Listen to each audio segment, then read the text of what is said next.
I want to thank you for your solidarity, your clear, unwavering support from the minute this war began. I think the fact that you came to Israel tells us a lot. I said to President Biden yesterday that there's one thing more heartwarming than standing with Israel, it's standing in Israel. And the fact that you came here to do that is a very strong statement of support, which we deeply appreciate. Chancellor Scholz, who also visited here, called Hamas the new Nazis. He was right.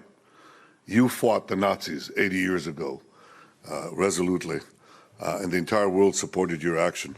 President Biden called Hamas worse than ISIS. He's right, too.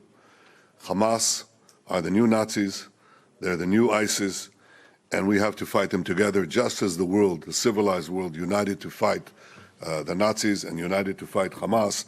It must together now stand with Israel as we fight and defeat Hamas. This is not merely our battle, it's the battle of the entire civilized world.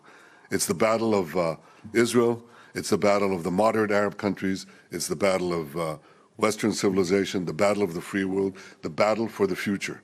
We have here two forces. One is an axis of evil led by Iran through Hezbollah, Hamas, and others that want to bring back the Middle East to the Middle Ages, to an age of bondage and war and slavery and annihilation. And the other force is the forces of progress and humanity that want to push the Middle East into a world of peace and prosperity.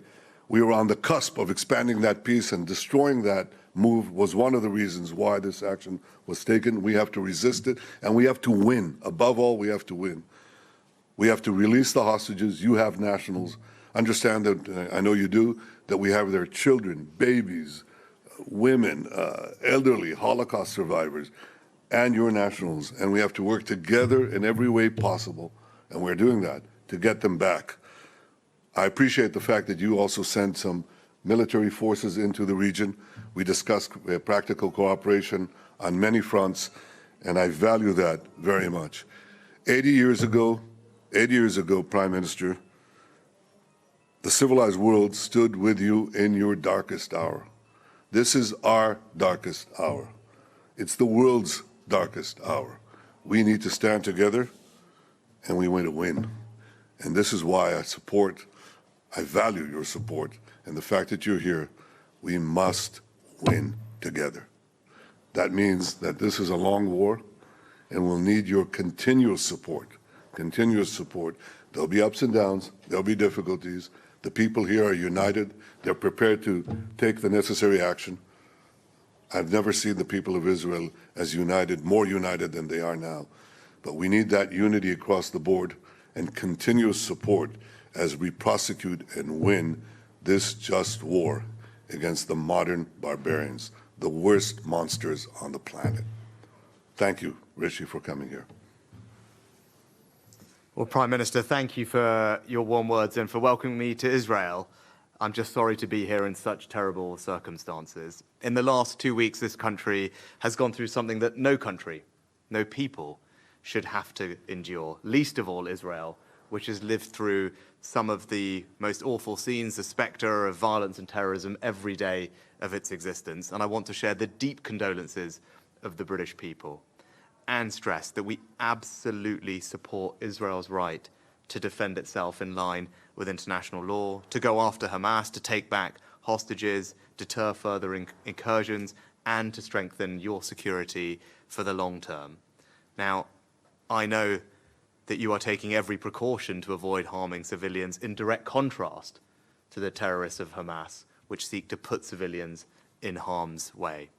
But I also want to thank you for the support that your government has given to the families of British nationals caught up in this horror, including your efforts to release the hostages, secure their release, and I know that we will continue to cooperate, particularly with regard to the British nationals that are involved.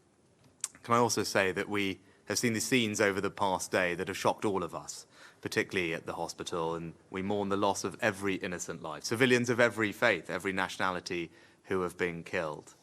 And we also recognize that the Palestinian people are victims of Hamas too.